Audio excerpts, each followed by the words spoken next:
What's up, nerds? It's McKinley, and today I'm doing my Read-O-Rama wrap-up. I'm a little late on it, but that's life, isn't it? For Read-O-Rama, I read 7 books and 2 graphic novels / comics, so this is...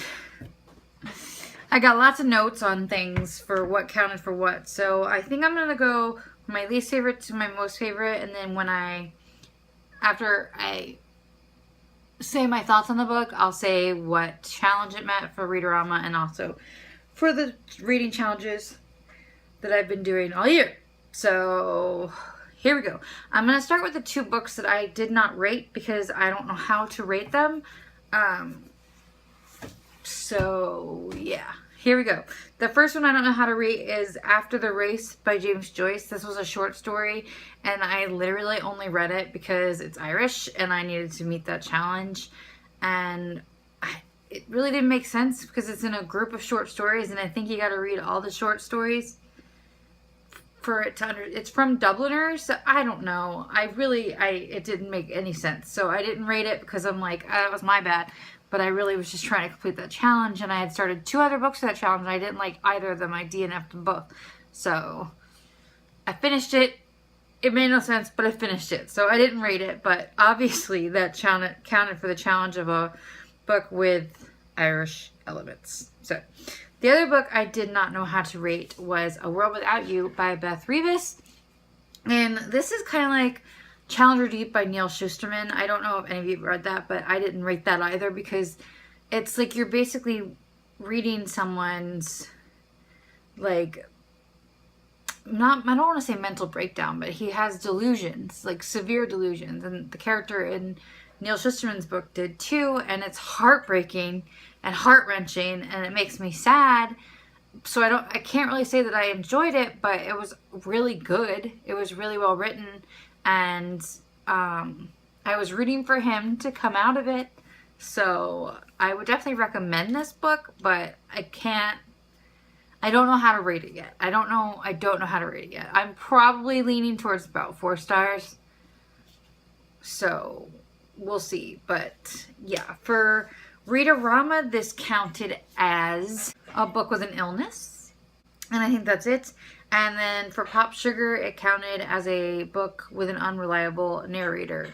But if you are doing diversity bingo, this would count for a book with a main character with an invisible disability because he has some kind of mental illness. I don't think it's ever stated what he has. If it is, I don't remember. But yeah, if you're doing diversity bingo, it would definitely count for that. Okay, on to the books that I did rate. My least favorite, The Hate You Give by Angie Thomas. And I know I'm in the minority here.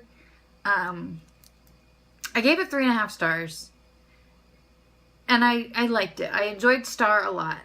And I think this is an important book. But the thing is I just read a really important book on a very similar subject.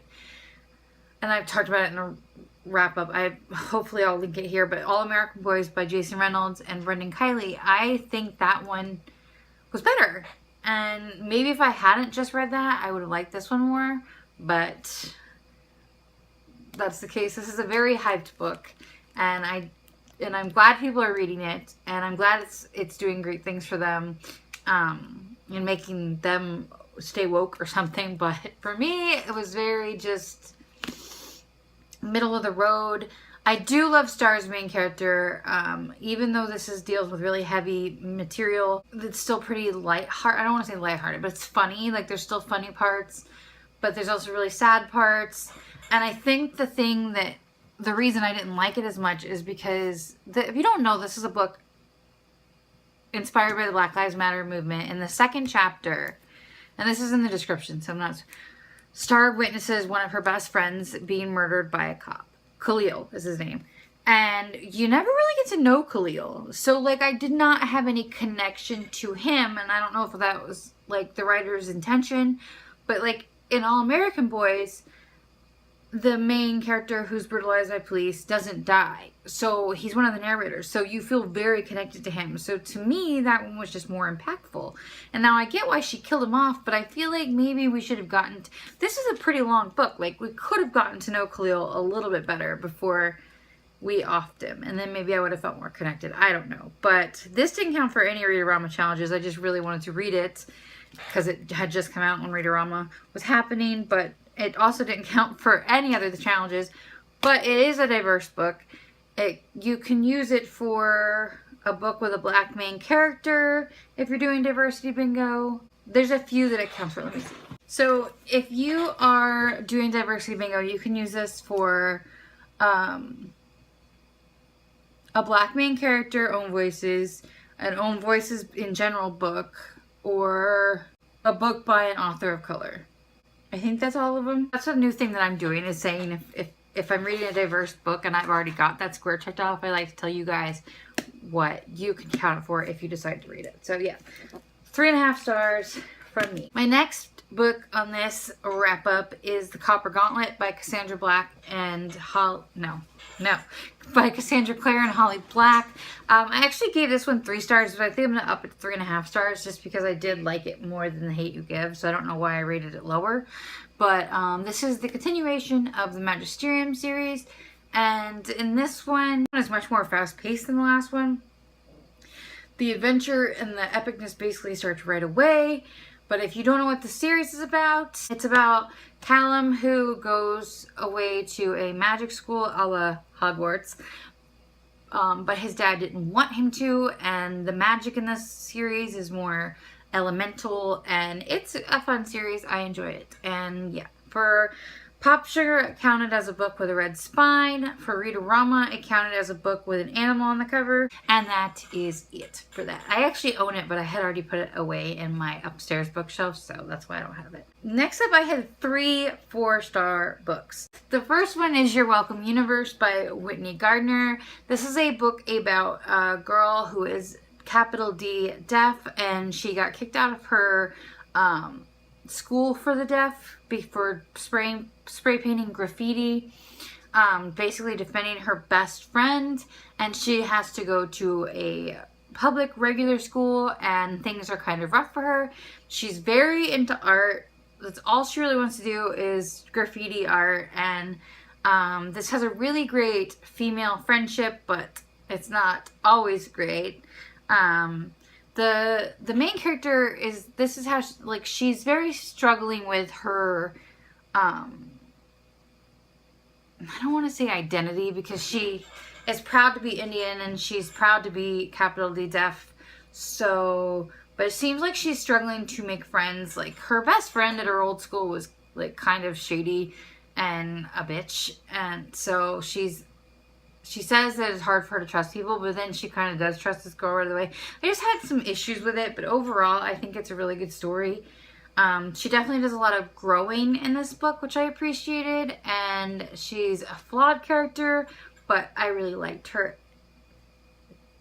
That was cute. So yeah, I gave it 4 stars.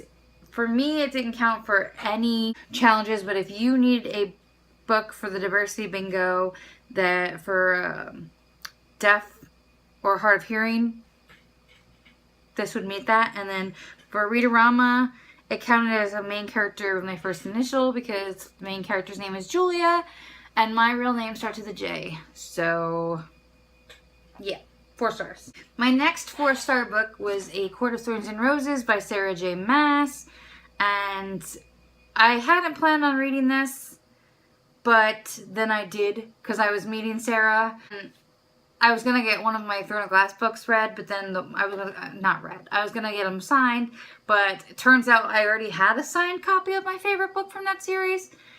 I got it on Book Outlet, apparently it was signed, so I was like, well, crap, now I have to read this. So, yeah, but I'm sure everyone knows what this is about. This is a Beauty and the Beast retelling, and I could see a lot of the Beauty and the Beast elements. If you haven't read the original Beauty and the Beast story, you probably couldn't, because a lot of it is based on the original story, not the movie. But I don't really understand. Like, it's impossible to be on BookTube and not hear about this book and Resand. But I don't get why people like him because he's kind of a dick, and I really like Tamlin. So I don't know why people hate Tamlin so much. But I haven't read Aftermath yet, so maybe I will find out. But yeah. For Read-O-Rama, this counted as having R-A-M-A on the cover. R-A-M-A in her name. Not on the cover. In the name or title. And then I think that's all I counted for. Yeah. So 4 stars. I already have the second one. And hopefully I will read that this month. Oh, I am going to read it for this month. You'll see in another TBR.